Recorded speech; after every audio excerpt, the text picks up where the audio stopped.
Today we're going to learn all about sound doctrine. Doctrine basically is things you believe in the Bible because the Bible says that. That's what the Bible means. So there's a lot of people out there today that will tell you the Bible means this, or this passage means this, or Jesus said that. But a lot of times it's not true. And so sound doctrine means that we actually look at the Bible itself and figure out, what does the Bible really say? What does Jesus actually say? So instead of just taking everybody else's word for truth, we look for it ourselves in the Bible and really see, what did Jesus actually say? What does the Bible actually say? And that's how you start to build sound doctrine. Now, there's a lot of things now in our society like TikTok and Instagram and Facebook, and you have these people out there called influencers that basically are out there trying to make you believe in something. And a lot of times the things they promote aren't necessarily true. And that can also be, quote unquote Christian influencers that say you should live this certain way because this is the way that God wants you to live, this is the way that God really wants for you. But you have to ask yourself, is that really true? And instead of just taking that person's word for it, we have to go back to the word and really see, what does the Bible say? Is that actually what the Bible says? Is that what God really says? Or is it something different? So I want to start off there with something pretty fun. Okay, I think you guys will like this. There's a lot of things you were told as a kid that may not necessarily be true. And so it's funny because I looked at this a few months ago or something else, and there were several of these that I didn't know myself were actually not true, because I was told my whole life that they were true. So I want you guys to see how many of these you guys thought were true that actually aren't. So let me read you off the first one here. Okay, so the first one is that Adam and Eve ate an apple. Okay, we don't actually know they ate an apple. It says in the Bible they ate a fruit, but back then, based on different studies, it was likely a pomegranate or a fig. It most likely was not an apple. So we kind of picture that in our storybook Bible, so it makes Adam and the apple kind of go together well and stuff. But more than likely, it was not actually an apple. Okay, now, we're into some other ones. You guys probably knew that, but there's some other ones here I want you guys to think about, okay? Who's ever heard the phrase that you only use about 10% of your brain? Have I ever heard that? Oh, yeah. It's actually not true. You actually do use a lot more than that. Now, if 90% of your brain was actually not active, you'd probably be dead. And so, you do use a lot more of your brain than 10%. Although somehow that phrase got thrown around, and I was taught that too. So not sure how that passed around. How do you live with 50% of your brain? Yeah. Okay, now this one's funny. I don't know who told me this, but I believe this for years. That in your every year the average human swallows about 7 spiders in their sleep. Anybody ever heard of that? That was a common. I was told that for years of my life growing up. But some scientific research has come out, and scientists say that spiders would actually do everything they could to avoid your mouth, especially if they knew they're going to die. And so the likelihood of you ever swallowing any spider in your lifetime while you sleep is pretty much not going to happen. So you don't have to worry about it. You don't have to worry about it. So should be okay. I wonder if a snake has crawled up. I wonder if a snake would ever crawl to the toilet and fight. Okay, now this one's a really funny one here, because this one's probably the most popular one that goes around, is that sugar makes you hyperactive. Now in kids, it actually doesn't make a huge difference. As far as the main thing that parents think that sugar makes you more active is because it's a placebo effect.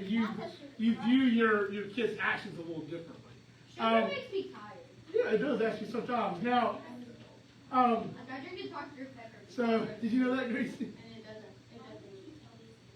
doesn't. Well, I just thought it was a funny one, but I'm just saying it doesn't actually make you as crazy as people think it does. What? Sugar. It doesn't actually make you that way. Oh.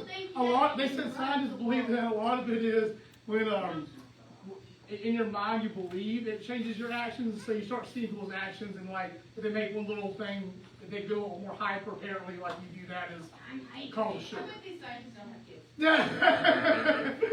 right, now this one I was told my whole life, and I didn't know this until like a few years ago. So this, I'll admit, I didn't know this until a few years ago. That you're not supposed to swim for an hour after you eat. Because it causes cramping. It actually doesn't cause cramping. If you eat and then go into the water and swim, it actually doesn't really affect you at all.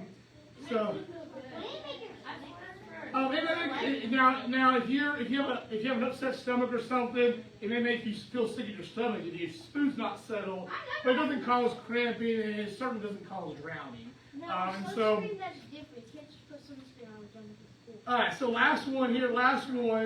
All right, so this one's kind of funny because my little girl loves to do this. Watching TV too close to the screen will damage your eyes. It actually doesn't permanently damage your eyes. It can cause temporarily make your eyes a little, but it won't actually damage your eyes permanently. Watching the TV close up. Yeah. I was told, but I think it's a lie, that sunscreen keeps you away from the sun.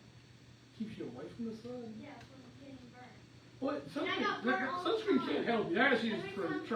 Every time I put on sunscreen, I still get burned. You still have to reapply. You have to reapply. That's an important aspect of sunscreen. We were at the beach for like 6 hours, and I reapplied like 5 But times. what's funny is like there's a lot of things out there that people believe it's whatever, but after studies and stuff, it actually ends up being not true. So the reason I kind of start off with that's kind of funny, and like I said, a lot of those I believe until a few years ago. I thought every time I ate pizza, I couldn't swim for like 30 minutes when I was a kid after I ate pizza. But apparently, it doesn't really actually cause cramping and doesn't cause drowning. But the reason I share that with you guys today is because on a more serious scale, when people tell you that the Bible says to live a certain way, or Jesus says this, or Jesus says this, instead of just believing what everybody says, you should do some fact checking on that. You fact check it through the Bible. Read the Bible, ask a trusted parent or a trusted pastor or somebody that you trust that knows the Bible. What does this passage really mean? So-and-so at school said this, is that true? And hopefully that person can kind of walk you through that. So that's what we're going to look at today. So go ahead and look at Acts chapter 19.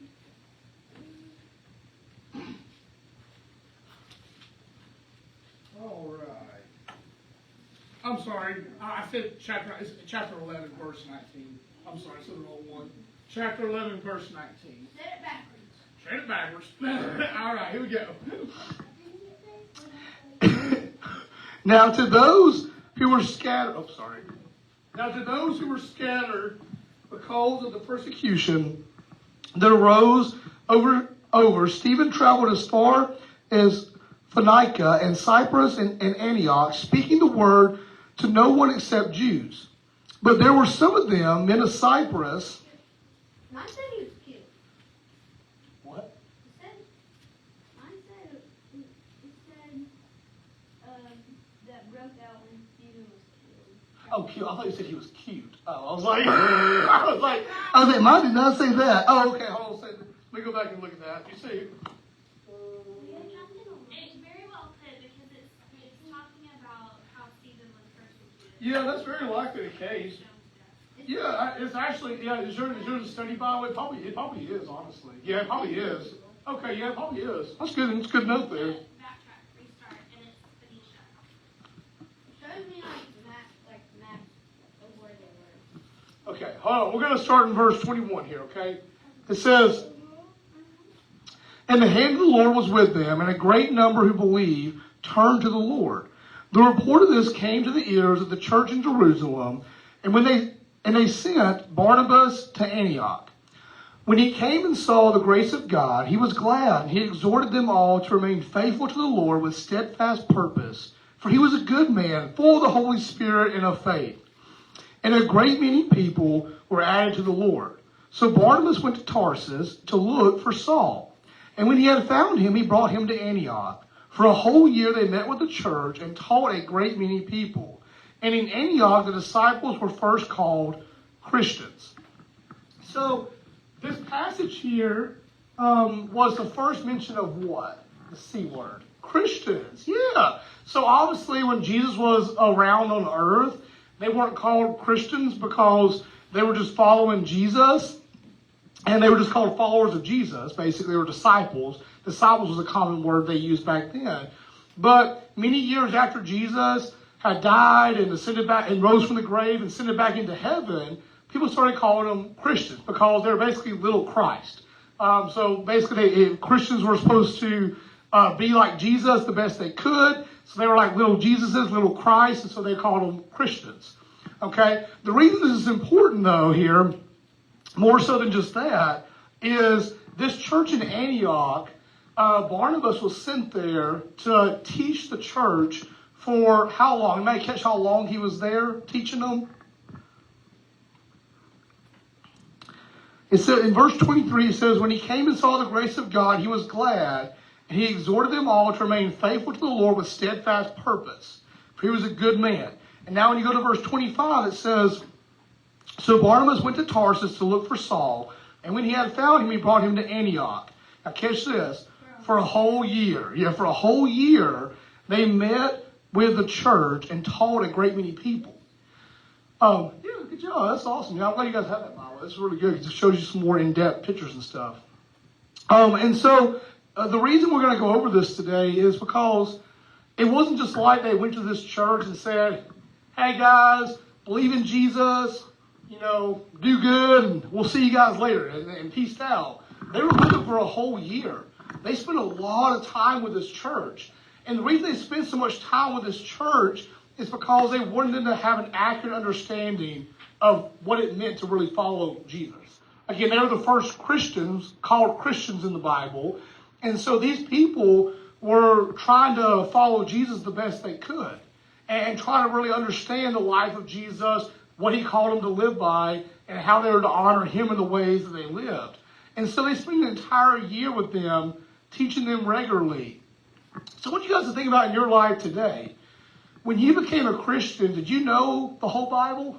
If you were a Christian? No, none of us do. And even us adults now, there's things in the Bible that we might have thought meant something as a kid, and now that we have more knowledge and things of the Bible, we go back and read, and we're like, oh, wow, that probably actually meant something different, and I didn't even know that. And so we're constantly learning, constantly growing. And so it was important for them to talk to this church for an entire year so they could really have a good understanding of what it meant to be a Christian. And so once Barnabas left this church to go teach other people, they could then teach people as well in their area, and they'd have a really good understanding of what it meant to be a Christian. And so hold on one second here. Let's pull this up here. Okay. And one thing I have here is that they didn't rush it. As sometimes, especially as kids, we like to rush things. I know I did when I was a kid. We want to hurry and be an adult and hurry and have, all these things that maybe someone older than us has. But sometimes it's important just to be patient and enjoy the moment and the season that you're in now. And be okay that you don't know everything right now. Because if you try to rush and learn everything in 2 days, you're going to forget most of it. And so be patient. If you don't know the whole Bible right now, it doesn't mean that you have to read it cover to cover tonight. It means you just slowly start studying it in bite-sized bits, slowly start reading and understanding God's Word. And the more and more you do this over time, it builds upon each other. Because if you just fly through the Bible just to check it off a list and say, hey, I read the whole Bible, or you read a chapter and read a chapter just to say I did it, you probably don't understand it. And then it's not really too good if you don't understand it. Yes, Susie? That's good. See, that's perfect. Yeah, and that's a great idea to do that. So I need some people, and I think all of us do, know people that just want to, have a bunch of accomplishments in life and say they did this, just so they can brag to other people. But if you read 500 books a year and you have no idea what those books say, is that really any good? Not really. And so if you're going to read the Bible, read it to understand it. Because the Bible is a living book. It means that when we read the Bible, God actually speaks to us as we're reading the Bible and how this passage applies to our lives. So as you read it today, you can see, how does this passage apply to me today? And as you read it 10 years from now, you can read that same passage and maybe say, oh, this applies a little differently now to my life as I'm a little bit older now. Now it applies this way. But read the Bible sort of in a way that you can understand what it means. And if you read a passage in the Bible and you're like, I don't know what that word means, or that doesn't really make a lot of sense to me, ask somebody about it. Ask a parent, ask a pastor or a teacher, and say, hey, what does this mean? I read this week. I don't understand it. Because it's more important that you read, one chapter of the Bible and really understand it than to read 10 chapters and have no idea what it means.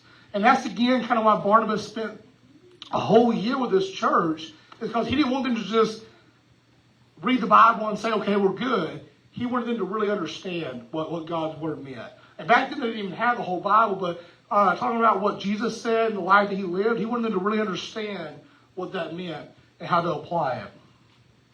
All right, so the next one we're going to look at here, and if you can flip quickly in your Bibles, feel free to. If you can't, it's totally okay. It's going to be in Acts chapter 17. So we're in the same book, just different chapter. It's going to be Acts chapter 17.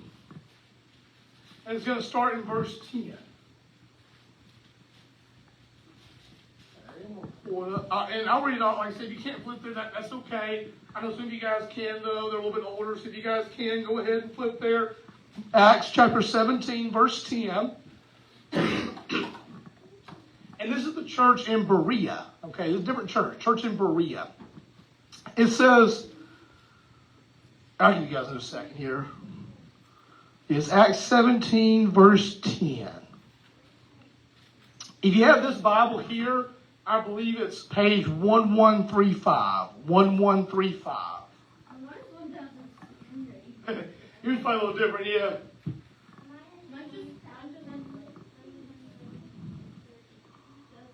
All right, if you have this one, 1135, okay?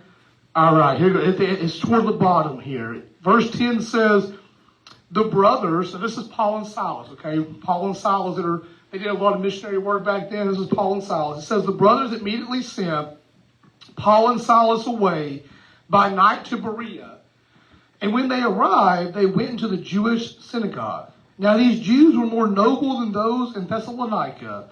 They received the word with all eagerness, examining the scriptures daily to see these things were so.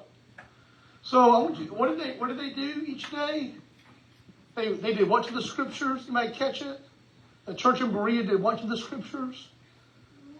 They examine. Yeah, what does examine mean? To study it. Yeah, so just like the church in Antioch, they spent a whole year really understanding and studying the word. When Paul and Silas went to this church in Berea, and they said, hey, God's word says this. This is what it means to be a Christian. Instead of them just saying, okay, yeah, great, that sounds awesome. They examined it based off, did it match up to the Old Testament? Did that contradict anything in the Bible? Or did that actually make sense? And so they actually examined what they said and took it seriously. And so that's what I want you guys to do is when you have questions, when people at school say certain things, and even if they don't say things about the Bible, they just say, hey, you should live this way or do this. Instead of just saying, okay, good, that sounds great. If it sounds a little weird to you, go back and look at the Bible and say, does the Bible support that? Or does the Bible say something different? And if you don't know, ask somebody. Ask somebody what that means. Because it is more important that you spend time to think about a decision and get back to your friend later if you should go and do this or do that, than to go and do it and then regret it later because you realize it was the wrong thing to do. And so it was important to, before you make decisions in life, examine those decisions in light of God's word. Here's the thing I want to challenge you guys to do. So when you don't know what to do about a certain decision, say your friend says, hey, I want you to come to this party this weekend with me, and you're not sure the party is actually a good party to go to or not, you're not sure what's going on there, whatever it may look like. Instead of just going, I want you to stop and pray and say, God, should I do this? What should I do about this? And then think about it for a little bit. Go home, think about it, talk to a parent about it, talk to somebody that you trust as an adult, and then make the decision. Because God can help reveal to you, the parent or the trusted adult can help show you, hey, is this really the best thing to do? Would God really be happy if I did this or not? Because when you just do something that sounds good or all your friends are doing, it leads to a lot of trouble in life. You end up with a lot of regrets. You end up doing things that you really shouldn't do.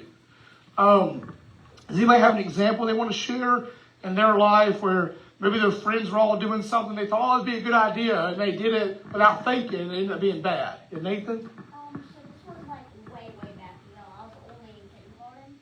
Wow. And I think it was like the 8th month of school. And we were having gym class. And like for some reason everyone was hot in my class mostly. So we had two water fountains and then there was the water bottles. So people who brought their water bottles were dumping the water on their head, and then the people who didn't bring their water bottles were having the water spray from the fountains on their head. And that led to like half of our class, including me, drop down to yellow. Yeah, because everybody just joined along without thinking, hey, is this really the best idea? Yeah, that's a good example. That's a good example. What you got, buddy? That my friends told me to bully someone, and everyone else to do what I was not supposed to do and get reported. Yeah. And get grounded, so I told them no, and they tried to. That's a good example. So that's going to happen a lot when you guys get to, especially middle school age. A lot of you guys are getting close to that. Even at you guys' age now, that people will start saying mean things to other people, and they'll say, oh, hey, join in on this, Bradley. Why don't you say something kind of funny, or you feel like, oh, everybody else is doing it. But if you stop and pray, hey, God, is this really the best thing for me to do? Stop and pause and think about it. Would Jesus be happy if I did that? Would Jesus do that? And you can look back and say, no, Jesus would treat everybody with kindness and respect. Jesus wouldn't call people names like that, and so I shouldn't do it either. That's good. That's good. Yeah, Hudson, what you got?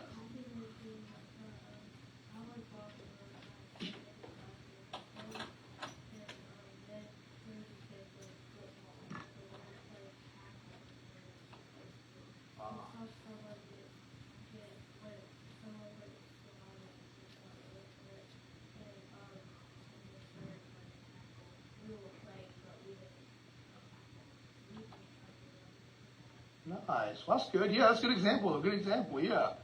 Grace, what you got?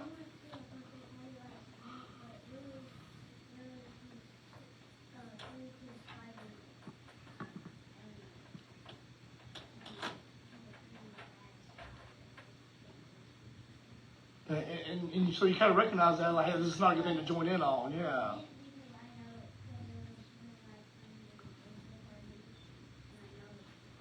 Yeah, well, that makes sense. And sometimes, like, you just end up in the wrong place at the wrong time, and, things happen that you didn't expect to happen. And so that's, again, why it's important, like you said, it's a good example, Grace, and, like, to stop and pray and think, hey, is this something Jesus would do? Is this something that I should do right now? Is this really the right thing? Before just joining in with everybody else. Because if you just always do what the crowd does and always do what everybody else does, you end up making a lot of mistakes in life. We're going to read one last church here, okay? One last one before we close today. It's in Galatians. And I'll tell you where it's at. You guys can flip quickly. It's 1188 in this Bible. 1188, just because we're not kind of time here. 1188. Yeah, it's 1188 in this Bible. And it's going to be in Galatians chapter 1. So it makes it real easy there. Verse 6. And a lot of these books in the Bible are letters that are written to churches. So Galatians, the book of Galatians was written to the church in Galatia. Okay, so this was written to a church as well. So we learn about the church in Antioch. We learn about the church in Berea. And then we learn about the church in Galatia now, okay? So both the first two churches really took time examining God's word, and that helped them. Now, I want you guys to listen to this church here in Galatia, okay? It's I'm going to go ahead and read it off to you guys because it's sake of time, but it's in verse 6. And this is Paul writing. He says, chapter 1. Galatians chapter 1, starting in verse 6. It's in page 1188 in these Bibles, if you have this Bible. It says, I am astonished that you are so quickly deserting him who called you in the grace of Christ and are turning to a different gospel. So this church was a church that was following Jesus, but now they're doing what? What does it say? Yeah, they're turning to a different gospel. One that's, they're believing things that aren't really what Jesus taught. So here's what it says. Not that there is another gospel, For there are some who trouble you and want to distort the gospel of Christ. But even if we or an angel from heaven should preach to you a gospel contrary to the one we preached to you, let him be accursed. As we have said before, so now I say again, if anyone is preaching to you a gospel contrary to the one you received, let him be accursed. For am I seeking the approval of man or of God? Am I trying to please man? If I were trying to please man, would I not be a servant of Christ? I would not be a servant of Christ. For I would, and this is verse 11, for I would have you know, brothers, that the gospel that was preached by me is not man's gospel. For I did not receive it from man, nor was I taught it, but I received it through a revelation of Jesus Christ. So the gospel that Paul was teaching, and which is the gospel of Jesus, was one about grace. And what he meant by that was that we didn't deserve salvation. We didn't deserve Jesus coming to earth. But Jesus graciously came to earth and died on the cross and rose from the grave because he loves us. Because he wanted a relationship with us. It's not because we did all these great things. Who here has made a mistake in their life before? All of us have. Many, many mistakes. And it says in the Bible that one sin separates us from Christ. And so Jesus didn't come because we deserved it. He came because he loved us. But the church in Galatia, they knew that. But they started preaching this other distorted gospel that said, you need to do this to get right with Christ. If you're going to be a Christian, you have to do this and this and this. And if you're not doing these things, you're not really a Christian. And Paul will say, no, that's not true. Yes, if you're a Christian, you should live a certain way. You should act a certain way. But those things don't save you. What saves you is Jesus. And Jesus gives that to all because he died on the cross for all if you turn to him. It's not because you did these certain things. And I want you guys to think about back then, religious leaders had a lot of authority in the government as well. It wasn't just like church authority. They also had authority over like the government and people. And so these people wanted to say, well, because I did so-and-so, so-and-so, so-and-so, I'm better than this person. Or I should be more highly exalted. I should be more praised because I did all these great things. Now, is that something that you think the Bible says? No, it doesn't matter all what we do. Although, again, if you're a Christian, you should do these things. You should treat people with kindness and respect and do good things for the poor and things like that. Those things don't make you a better Christian so much as to say, like, you're more saved than this person is. It doesn't make you more saved than this person. Jesus said that when he came on the cross, that all are sinners, but yet he died for all of us because he loved us. And because he wants us to have an opportunity to turn from our sins and to turn to him. And if we do that, it says that no matter what we've done in our lives, if we've committed 1,000 sins or 5 sins, that he saves us from all eternity and washes us clean. And now, again, it's important that as we're a Christian, we do things for Jesus and we follow what he says. That's why we learned about those first 2 churches first. But these works that we do don't save us. What saves us is Jesus. And these people were mixing up that gospel and that theology because they wanted to say, well, because I did all these things, I'm the best person. I should be praised, or I'm more saved than this person because I did all these things. And Paul's saying that's not in the Bible. That's not what the Bible says. Jesus came for all, no matter if you're the worst sinners or you've only committed a few sins ever in your life. He died on the cross for all. And if you turn from your sins and turn to him, no matter what sins you've committed, you're equally saved. And when you get to heaven one day, you're also going to spend heaven with Jesus for all eternity. Think about Paul. Paul in the Bible, who was Paul before he became Paul? You may remember his name? Saul. And Saul was one of the worst people out there. He was killing Christians, and he actually called himself the worst of the worst sinners. He's saying, if you committed a lot of bad sins, well, look at me, I probably committed worse. And so Paul is saying that if Jesus can save me, he can save anybody. And Paul did incredible things for the gospel. Yet Paul was saying it's not because of these things that I'm saved. It's because of what Jesus did on the cross is that I'm saved.